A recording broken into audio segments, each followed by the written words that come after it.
ব্যৱসায় অতিক্ৰম কৰা ৰবি শৰ্মা অভিনীত ছবি ৰুদ্ৰ বৰ্তমানেও প্ৰদৰ্শন হৈ আছে চিত্ৰগৃহত।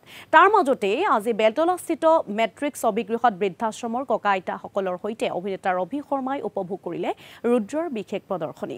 ৰাইজৰ মৰমৰ বাবে আজি ৰুদ্ৰই সফলতা অৰ্জন কৰিবলৈ সক্ষম হৈছে বুলি জানিবলৈ দিয়ে ৰবি শৰ্মাই। ইফালে চলিত সপ্তাহৰ শেষত 10 কোটি অতিক্ৰম কৰিব বুলিও আশা প্ৰকাশ কৰিলে ৰবি শৰ্মাই। ৰাইজৰ মৰম অসমীয়া ছবিৰ দৰ্শকৰ মৰমৰ কাৰণে আজি ৰুদ্ৰখন এইটো 4th উইক চলি আছে।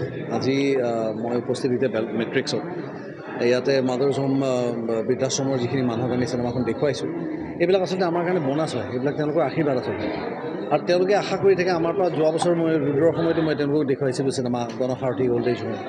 চ' এইবিলাক বস্তু হৈছে তেওঁলোকৰ পৰা আশীৰ্বাদটো লৈ এনেকুৱা লাগিব আমাৰ যে আমি অকল স্বাৰ্থপৰভাৱে অকল চিনেমা কৰি যোৱা নাই, অকল ব্যৱসায়িক দিশত চিনেমাৰ কথা চিন্তা কৰি থকা নাই। আমাৰ মনৰ গিল্টি ফিল নোহোৱা হ'বৰ কাৰণে অনেষ্টলি। আৰু মানুহখিনি যে আহি যে এতিয়া আজি যিটো এইজ গ্ৰুপৰ মানুহৰ মই এপ্ৰিচিয়েশ্যন দেখিছোঁ, যে যিখিনি মানুহে আমাক এপ্ৰিচিয়েট কৰি আছে, সেই এইজ গ্ৰুপটো ইউনিক।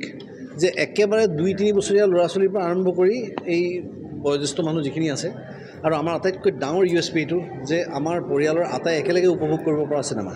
আমি মাদাৰ ওল্ড এজ হোমৰ পৰা আহিছিলোঁ হাতীগাঁও সিজুবাৰী। গতিকে ৰুদ্ৰ চিনেমাখন চাই সঁচাকৈ আমি মাদাৰ ওল্ড এজ হোমৰ আইতা ককা সুখী হ'লোঁ।